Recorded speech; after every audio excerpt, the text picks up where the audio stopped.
3 number প্ৰশ্ন চিত্ৰ 6.18 যদি LM পেৰেলেল CB আৰু LN পেৰেলেল CD তেন্তে প্ৰমাণ কৰা যে AM by AB is equal AN by AD। চিত্ৰটো ইয়াত এনেদৰে আছে যে LM ডাল CB সৈতে সমান্তৰাল, LN ডাল CD সৈতে সমান্তৰাল। আমি প্ৰমাণ কৰিব লাগে যে AM by AB is equal AN by AD। লিখি লৈছোঁ। দিয়া আছে LM parallel CB, LN parallel CD, প্ৰমাণ কৰিব লাগে যে AM by AB equal AN by AD। First আমি যদি ত্ৰিভুজ ABC চাওঁ, ত্ৰিভুজ ABC ঠিক আছে, ABC কি হৈছে যে LM পেৰেলেল CB হৈছে, LM পেৰেলেল CB। এতেকে কি হ'ব, যদি এটা ত্ৰিভুজত এটা বাহু সৈতে আন এডাল বাহু সমান্তৰাল হৈ থাকে তেতিয়াহ'লে ইহঁতৰ অনুপাত কেইটা যিকেইটা ভাগ হৈ যাব AM by MB equal AL by LC হ'ব। কি হ'ব, AM by MB equal AL by LC।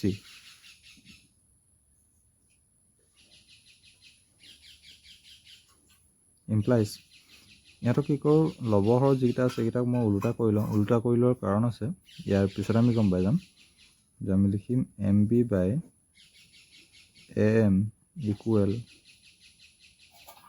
LC by AL। Implies MB by AM plus 1 equal LC by AL plus 1। অৰ্থাৎ আমি কি কৰিলোঁ, দুইফালে +1 কৰি দিছোঁ। যেতিয়া +1 কৰি দিম অৰ্থাৎ লসাগু কি হৈ যাব, AM হৈ যাব। অৰ্থাৎ MB plus 1 অৰ্থাৎ আমি কি বহাই দিম, AM, আৰু তলত কি হৈ যাব AM ইকুৱেল তলত AL আৰু ওপৰত কি হৈ যাব LC plus AL। MB আৰু AM যদি আমি প্লাছ কৰোঁ তেতিয়াহ'লে টোটেল কি হৈ যাব, AB হ'ব। কি হ'ব ক'লোঁ, AB। ঠিক ধৰণে LC by AL যদি আমি প্লাছ কৰোঁ তেতিয়াহ'লে হৈ যাব AC by AL।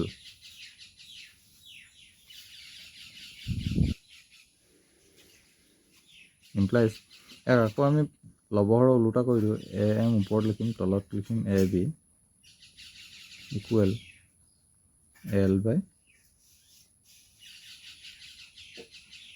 AC। এইটোক ইকুৱেশ্যন নম্বৰ 1 দি দিছোঁ। আকৌ আমি যদি ত্ৰিভুজ ABC তাত যদি চাওঁ LN parallel CD, LN parallel CD, তেতিয়াহ'লে আমি তাত পাম যে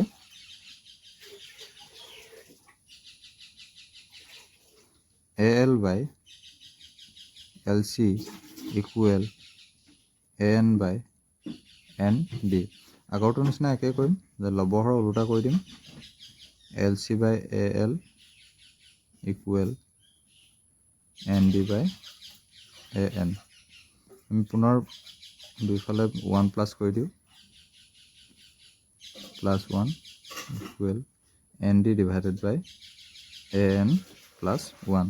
যেতিয়া 1 লৈ দিম সিহঁতৰ LCM ল'লে, LCM লোৱাৰ লগে লগে কি হৈ যাব যে LC plus AC। এইটো AC নহয়, AL হ'ব, এইটো AL ইকুৱেল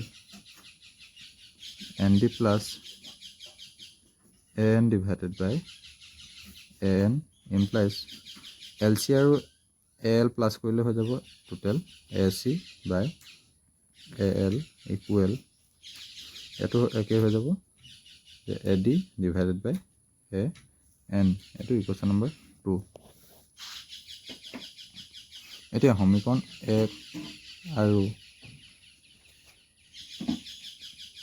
2 পৰা সমীকৰণ 2ত আছে যে AC by AL equal AD by AN।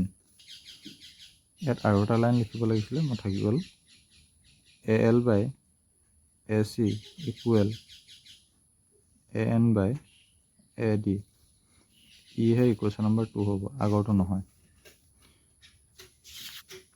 AM by AB equal AL by AC, এইটো হৈছে সমীকৰণ 1। সমীকৰণ 2 AL by AC equal AN by AD আছে। তেতিয়াহ'লে সমীকৰণ 1 আৰু 2ৰ পৰা আমি কি পাম? যে যিটো প্ৰমাণ কৰিবলগীয়া আছে সেইটোৱে পাম।